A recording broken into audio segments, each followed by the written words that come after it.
Trending sa social media ang Gimme 5 segment ng EAT sa nakaraang episode nitong Sabado.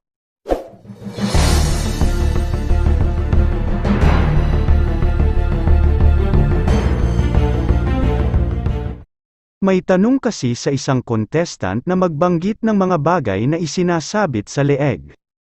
Necklace o kwintas lang ang nakuha ng naglaro.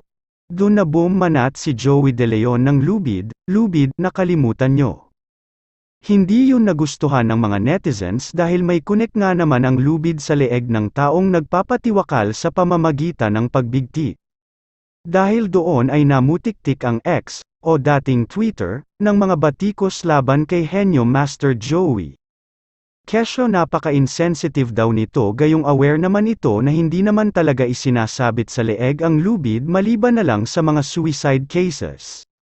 Binatikos pa ng mga netizens si Joey na tumatanda raw ng paurong, o kung tumanda man daw ay walang pinagkatandaan. Joey has yet to explain his side, pero mukha raw mahihirapan si Joey na bigyang katwiran ang kanyang lubid input kung joke nga ba yun o seryoso siya nang sabihin. Dahil sa insidenteng yun nang umano'y kawalan ng sensitivity ni Joey ay binalingan naman ng mga netizens ang Movie and Television Review and Classification Board o MTRCB na pumagitna at gumawa rin ng karampatang hakbang.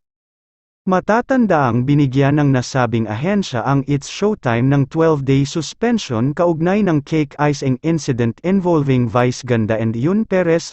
Narito ang ilan sa mga reaksyon ng netizens sa sinabi ng TV host at komedyante kung saan tinagpa nila ang Movie and Television Review and Classification Board, o MTRCB, pati na ang chairperson nitong si Lala Soto.